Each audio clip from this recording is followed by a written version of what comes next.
with any luck, if I get find a nice distribution outlet, it'd be great for U.S. distribution theatrically. The film was actually inspired by the murders, but not in the way that a lot of people have thought about it as. It's more in the lines of venerating their memory.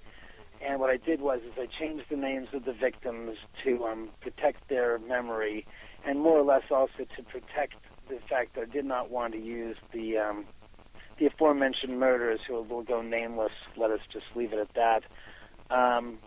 And what I did was I took the story of a guy buying a house that's on a private drive, and I fictionalized the murders, and I changed the names, but I kept it parallel to the actual murders. So what I've got is in my 1969 July 29th murders, which is when my murders took place, I have a Roman Polanski character, producer there. I have his wife, who is also an actress who parallels the Sharon Tate character.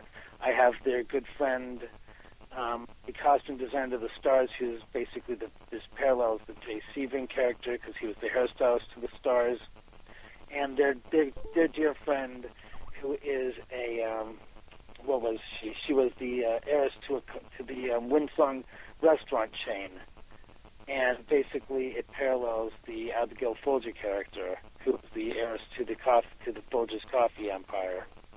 Right. What I've done is I've paralleled the murders, so there's 3 girls and 1 male, but the names of the murderers have been changed, and their motive is totally nothing to do with Helter Skelter or anything related to Manson.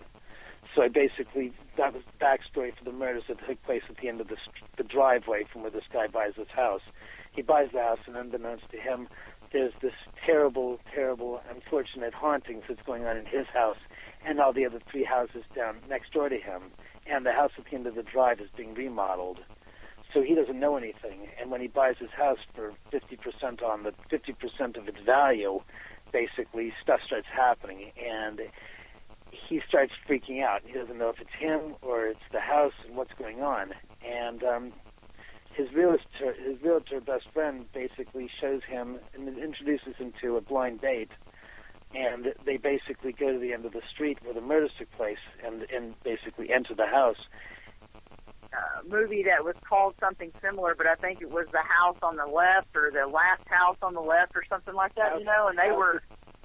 House at the End of the Street is the one. Yeah, and it was so strange. And Lawrence. But it was scary, and I was like, yeah, that's not it. I said, everybody was like, is that it? And I go, no, this is actually about something to do with that premise, but I'm sure that it's not that. And no, it's nothing like that movie at all whatsoever. That was about a guy. The guy next door moves in, and his mother. Yeah. Something. Yeah, that's a totally different movie. Yeah. Yeah. Totally That's what I was trying to tell everybody who was asking.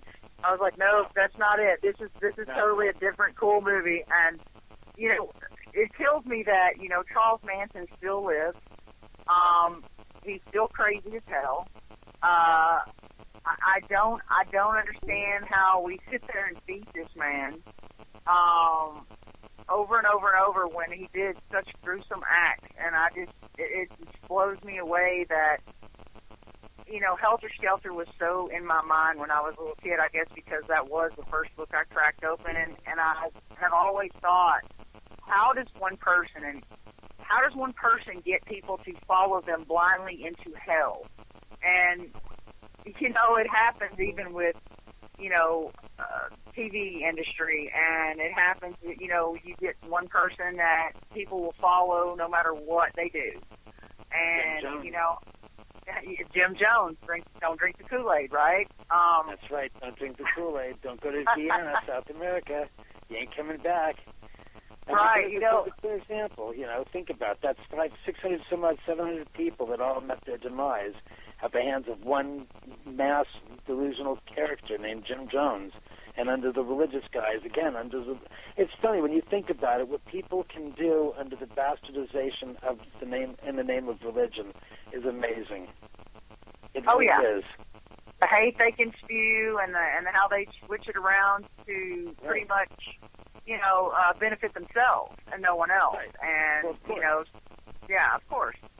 What do you think? That's the whole point of it. What do you think of, on your house investigations, what do you think would be the I guess, the thing that stands out the most that you've had as far as a group being there, like an experience? Like, what was the craziest thing that the whole group has experienced? Besides, a few. No, I can tell you right now, off the bat, there's a videotape. There's a video on YouTube of actually, it's the poster. It's a signed poster of my movie, signed by all the actors: Jessica Zor, Jonathan Mangum, Lance Henriksen, Ellen Gear, Will Gear's daughter, and a bunch of other people. And it was during one of the investigations here, and it literally lifted off the what do you call it, off the hooks, off the wall, and it fell in a slow motion. And I was literally 4 feet away from it, standing behind the bar, talking to some people, discussing some of the photographs and the paranormal activity that occurred during the evening. And literally, I turned to my left. I was like told, turn to your left now. And as I turned to my left and I looked, I literally watched this big 2 foot by 3.5 foot, 2.5 foot by 3.5 foot poster hanging on the wall, literally lift off the wall and come literally 4 inches forward off the wall on the top, with one side coming off, the other side following it in slow motion, and then comes straight down. And it didn't come down, again, like I said, just like dropped. It peeled off the wall in such a way. It literally lifted up, and there were 5 people in front of me that were right there that saw the whole thing happen.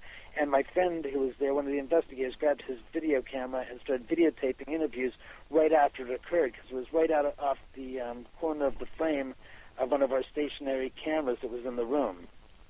And it was amazing. I mean, I literally grabbed it when it was about 2 inches off the ground before it fell and hit the floor. 'Cause had it done that, literally there would have been shards of glass that would have flown out from that impact and would have cut the people that were right in front of it. And I think there were 2 people standing right in front of where that poster was hanging. It was amazing. Just amazing. So you have enough energy in your home that they don't really have to work too hard or take anybody else's energy from them, because you just got free-flowing electromagnetic field energy going around your home. That is so cool. And it's better than being by a railroad track and limestone and all that put together, because of the energy that just flows from your home. And the picture that was taken of my friend Scotty, I can't really explain that. We've had people look at it and go, wow, there's no explanation other than something manifesting right there in front of her. Right in front of her face. Well, something that's been manifested right there. I don't think so. I hate to take things out and to put them into base element, but the bottom line is all the speculation is never going to be an answer. It's just going to be pure speculation and theoretical. So, I mean, I like to steer clear of that, because once you start trying to over-examine and over-analyze, the problem becomes inherent, because you're never going to get a straight answer. There's not like a clear 2 plus 2 equals 4. It's all subject to theoretical opinion. And it's hard to really honestly speak of what it is. What it is, I'll tell you what it is. It's something manifesting. And I like to leave things in the simplest terms, because once you start to go over-analyzing and over-specifying and over-trying to theorize, you put yourself into a corner. And unfortunately, whose benefit is that really? You basically paying yourself. It's like there is so much cattiness in the paranormal field, and I start to realize now I know why. Because everybody's got an opinion, but no one can realize no one is right. Right, exactly. There is no answer right now. There's no answers. There never will be. There will never be an answer, because, as I've told people, we all have one thing I can guarantee you: we're all going to die. So those who are in fear of death can be in fear of it all they want, but you're not going to stop it. It's still going to come like a freight train down the tracks. It's going to hit you at one point or another. The question is when. And outside of that, dealing with the paranormal should be considered more of a privilege than it should be some type of a pompous ass egocentric trip by people. Because the proof is in the pudding. No one, goddamn, pardon my French, will ever know until they're dead. And last I checked, even those who say they've died and come back, you know something, I don't put a lot of, I leave it to them as their opinion. They can have their opinion, and that's their experience. That's theirs. I don't try to make anybody believe in what I'm saying. I just tell my story and take it or leave it. That's the difference between me and most people in the paranormal field, for the most part. I am not interested in worrying about what other people think. They're entitled to their opinion. But trying to convince other people that they're right is where it all becomes foolhardy, because nobody's right and nobody's wrong. It's all opinion. And nobody's an expert in this field either. I mean, seriously, they've been seasoned, they're veterans, but there's nobody that's an expert, period, in any field, any part of this field. There's no way you can be.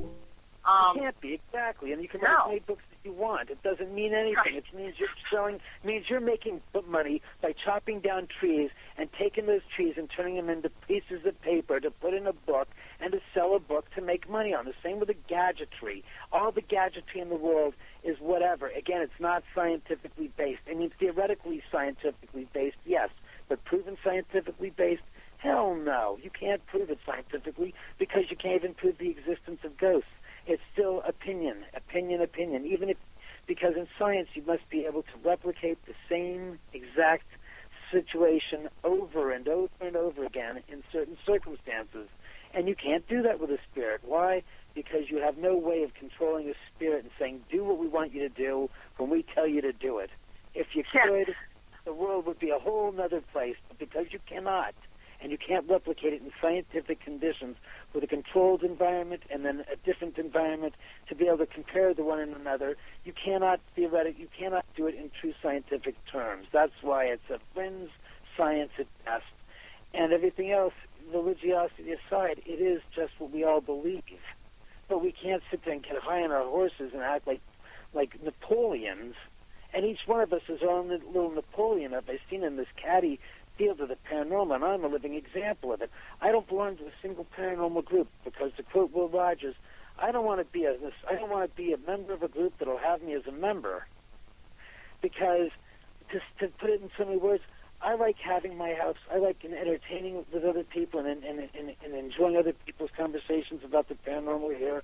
But I don't want to sit there and go investigating other locations necessarily with a group of people and then be associated with that group of people and then have people start lambasting me because I'm an associate of that group of people. True. Because that's the whole thing. The paranormal field is so catty. I start to think that it's more like a beauty contest and no one's going to win. And the worst part is... Yeah, exactly. We've been seeing that a whole lot lately. But, going back to the you can't make a spirit do whatever you want. Now, this is something that's really pissing me off, but and this is my opinion, and I'm sure you'll have an opinion about it because I'm sure it drives you crazy. Speaking of scientifics, there's a show on now that thinks they can suck up a spirit in a vacuum cleaner, put it in a box, and blow it up. And I'm just like, what are your opinions on that? Right. Because that is like, really? Who's the genius that came up with that brilliant idea? Oh, I don't know, but wow, Bring them on over. Bring them over. My God. They're making the TV show out of Ghostbusters. Yep, that's exactly what that's kind of following is that. And I just was like, are you kidding me? I'm like, you cannot, first off, you cannot make a spirit do anything. Second off, you cannot, for one, their free will, you can't make them do anything. Then you're definitely not going to know if you have captured one. Why would you want to capture one? And then with a vacuum cleaner, they used a Dyson, okay? They had class when they did it, but come on.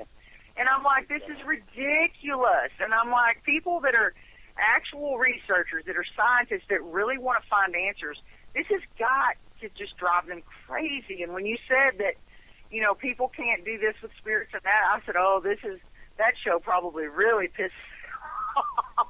So you haven't seen that yet, huh? I haven't seen it, but, they're all TV shows. They're all, put it this way, the old thing is that the paranormal and the ghost hunting shows have jumped the shark. With the naked paranormal investigative shows, come on, they want me to, I said, no, I'm not going to be on your show, and you're not coming here with a bunch of naked people going investigating my house. I said, no, that's not going to happen. Oh, my God. It makes a mess. I'm not going to be a part of that on my carpet. No thanks. Oh, that's great. But so tell us a little... Go ahead. Sure. No, what were you going to say? Oh, I was going to say, tell us a little bit about, because I'm so interested in what you do when you have these people come over. And I've seen it on there.